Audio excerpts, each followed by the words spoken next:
Animation.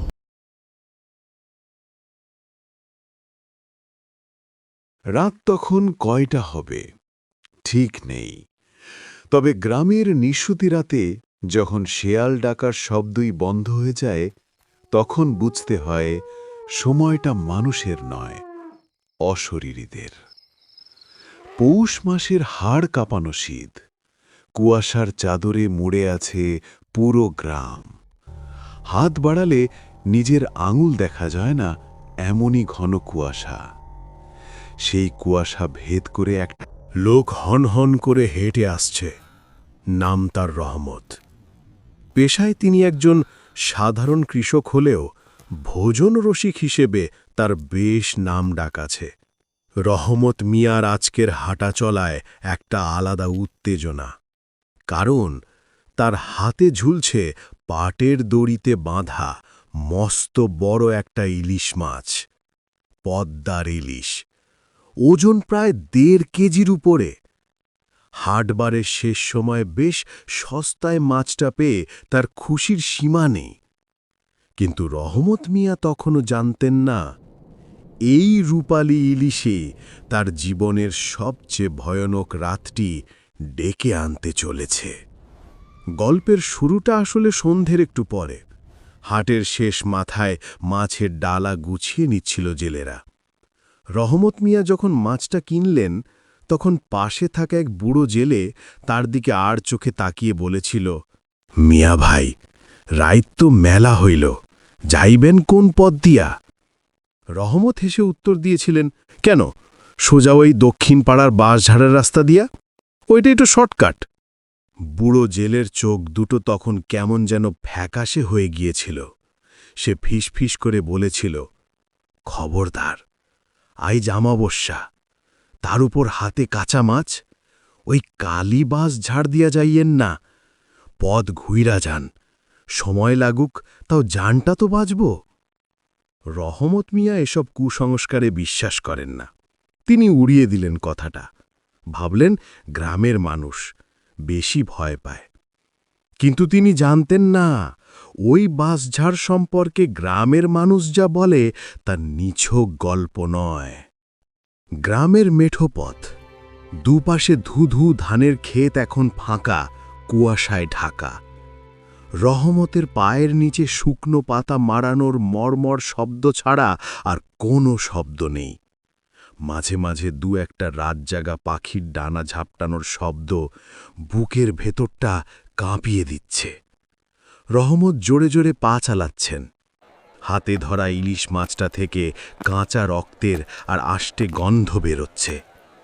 শীতের রাতে এই গন্ধটা যেন বাতাসের সাথে মিশে আরও তীব্র হয়ে উঠেছে।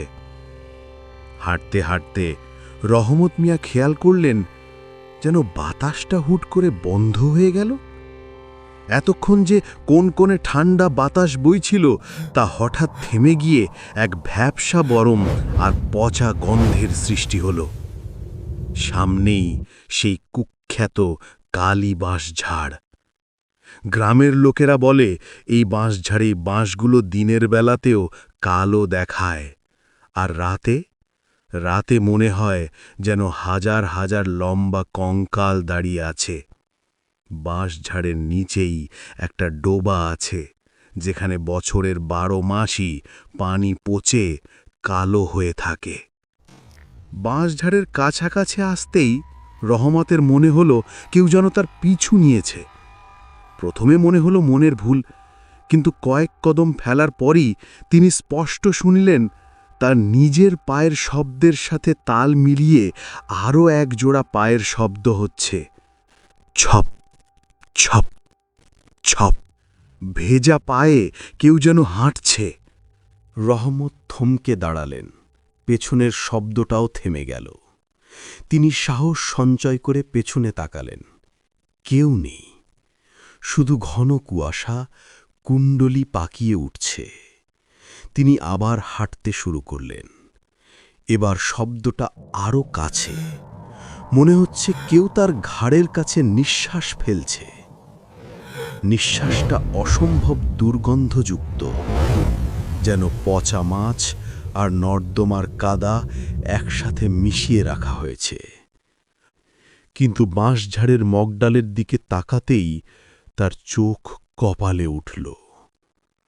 কুয়াশার মধ্যে মগডালে বসে আছে একটা বিশাল আকৃতির ছায়া।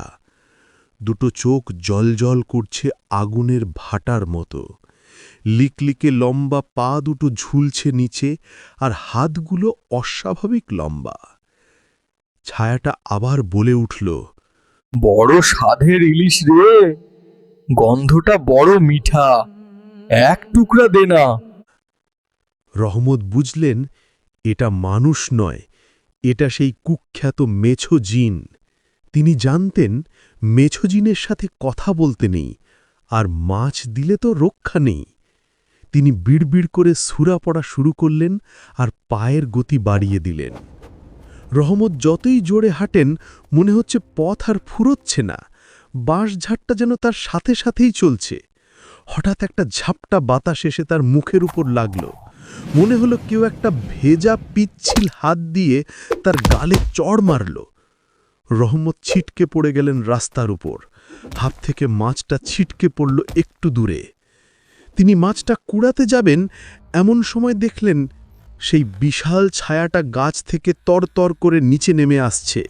সাধারণ মানুষের মতো নামছে না, টিকটিকির মতো মাথা নিচের দিকে দিয়ে নেমে আসছে। তার শরীর থেকে টপ টপ করে লালা ঝরছে। মাছটা নিস না রহমত, ওটা আমার। রহমত মরণপণ শক্তিতে মাছটা খপ করে ধরে বুকে চেপে ধরলেন। গ্রামের মুরব্বীরা বলে, জিনের কাছে ভয় পেলে তারা পেয়ে বসে।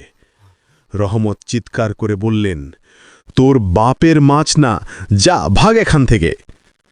কথাটা বলা মাত্রই জিনটা একটা বিকট চিৎকার দিল। সেই চিৎকারে আশেপাশের গাছের পাখিগুলো ডানা ঝাপটে উড়ে গেল। জিনটা এবার রহমতের উপর ঝাঁপিয়ে পড়ল না, কিন্তু এক মুঠো ধুলো ছুঁড়ে মারল তার দিকে। রহমতের চোখ জ্বলে গেল। তিনি অন্ধের মতো দৌড়াতে শুরু করলেন। পেছনে তখনও শোনা যাচ্ছে সেই হাসি।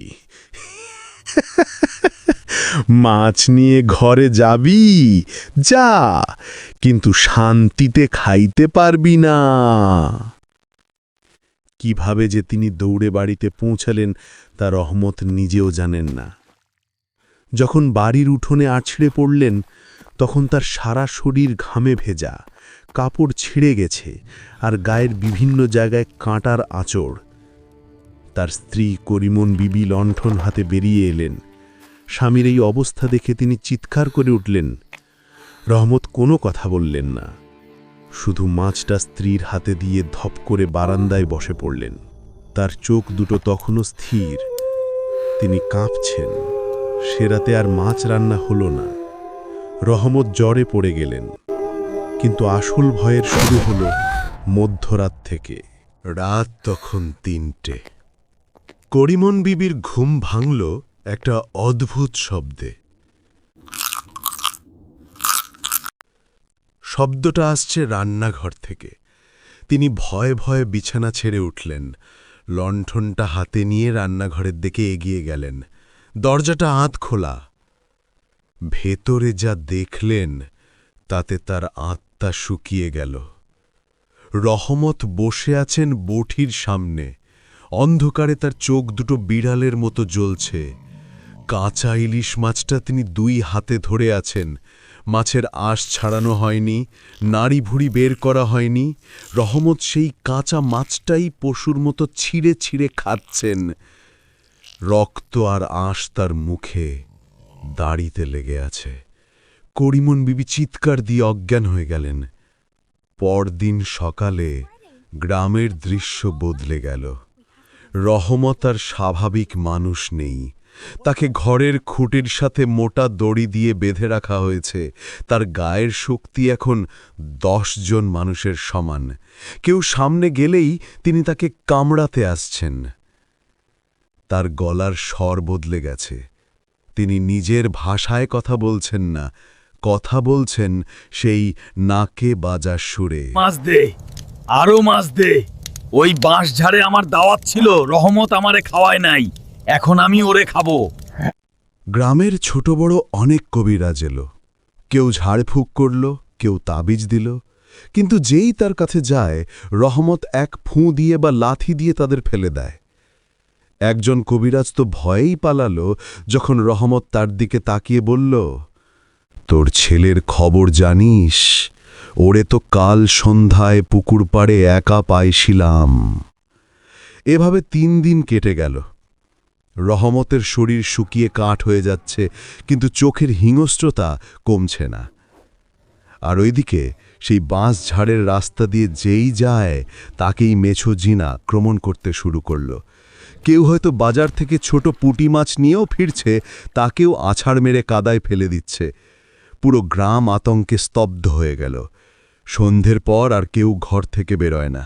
অবশেষে গ্রামের মোড়ল খবর দিতে বললেন গ্রামের বড় হুজুরকে। সিদ্ধান্ত হল বড় হুজুরকেই ডাকা হবে, যিনি জিন তাড়াতে ওস্তাদ। হুজুর এলেন জুব্বা পরে, হাতে তসবি। সময়টা বাছলেন ঠিক রাত 12টা। অমাবস্যা তখনও কাটেনি। তিনি রহমতের উঠোনে আগরবাতি জ্বালালেন। চারপাশে গোল হয়ে গ্রামের সাহসী যুবকরা বসে আছে হাতে লাঠি নিয়ে। রহমত খুঁটিতে বাঁধা অবস্থায় ছটফট করছে আর খিস্তি খেউর করছে। হুজুর গম্ভীর গলায় সূরা পড়া শুরু করলেন। সাথে সাথে রহমত চিৎকার শুরু করল, থামা, থামা বলছি, আমার জলে যাচ্ছে। হুজুর থামলেন না। তিনি সরিষা পড়া ছিটিয়ে দিলেন রহমতের গায়ে। সরিষাগুলো যেন আগুনের ফুলকি হয়ে তার গায়ে লাগল। রহমতের ভেতর থাকা জিনটা এবার আসল রূপ দেখাতে শুরু করল। রহমতের শরীরটা অদ্ভুতভাবে বেঁকে গেল, হাড়গোড় মটমট করতে লাগল। মনে হলো তার ঘাটটা 180 ডিগ্রি ঘুরে গেছে। জিনটা হুজুরের দিকে তাকিয়ে বলল, বুড়ো, তুই যাবি না, তাইলে আয়। হঠাৎ বাতাস শুরু হলো। ঘরের টিনের চাল উবে যাবার উপক্রম। লণ্ঠনগুলো দপ করে নিভে গেল। অন্ধকারের মধ্যে শুধু হুজুরের তসবি পড়ার শব্দ আর জিনের হুঙ্কার। হুজুরে বা এক বাটি পানি নিয়ে তাতে ফুঁ দিয়ে রহমতের মুখে ছিটিয়ে দিলেন এবং সজোরে এক ধমক দিলেন, বের হ, আল্লাহর কসম বের হ। রহমতের মুখ দিয়ে গল গল করে কালো ধোঁয়া বের হতে শুরু করল। সেই ধোঁয়াটা কুণ্ডলি পাকিয়ে উঠোনের মাঝখানে জমা হল। ধোঁয়ার ভেতর থেকে 2টো লাল চোখ দেখা গেল। হুজুর নির্দেশ দিলেন, ওই বোতলটা দে। একজন যুবক একটা কাচের বোতল এগিয়ে দিল। হুজুর বিশেষ মন্ত্র পড়ে ধোঁয়াটাকে বোতলের দিকে ইশারা করলেন। ধোঁয়াটা অনিচ্ছা সত্ত্বেও বোতলের ভেতর ঢুকতে লাগল। জিনটা চিৎকার করে বলল, আমি যামু না, আমি আবার আসমু, এই বাঁশঝাড় আমার। কিন্তু হুজুরের ইমানি শক্তির কাছে সে টিকতে পারল না। পুরো ধোঁয়াটা বোতলে ঢোকার সাথে সাথে হুজুর ছিপি আটকে মোম দিয়ে মুখ বন্ধ করে দিলেন। রহমত জ্ঞান হারিয়ে মাটিতে লুটিয়ে পড়লেন। পরদিন সকালে সেই বোতলটা নিয়ে গিয়ে গ্রামের সীমান্তে এক পুরনো শুকনোর কুয়োয় ফেলে মাটি চাপা দেওয়া হল। আর সেই অভিশপ্ত বাঁশঝাড়? গ্রামের মানুষ পরদিনই সবাই মিলে দা কুড়ুল নিয়ে গিয়ে সেই বাঁশঝাড় কেটে সাফ করে ফেলল। কাটার সময় নাকি অনেকের মনে হয়েছে বাঁশগুলো থেকে লাল রঙের কষ বের হচ্ছে, যেন রক্ত। রহমত মিয়া সুস্থ হলেন বটে, কিন্তু তিনি আর আগের মতো নেই। তিনি খুব চুপচাপ হয়ে গেলেন। আর জীবনে কোনো দিন তিনি মাছ স্পর্শ করেননি। ইলিশ মাছের নাম শুনলেই তার চোখ দুটো বড় বড় হয়ে যায়, শরীর কাঁপতে থাকে। এখনো শীতের রাতে কুয়াশা নামলে গ্রামের ওই পথের দিকে কেউ তাকায় না। যদিও বাঁশঝাড় নেই, তবুও লোকে বলে গভীর রাতে নাকি সেখান থেকে এখনো নাকে বাজা সুরে কেউ ফিসফিস করে বলে, এক টুকরো মাছ দিবি, বড় খিদা।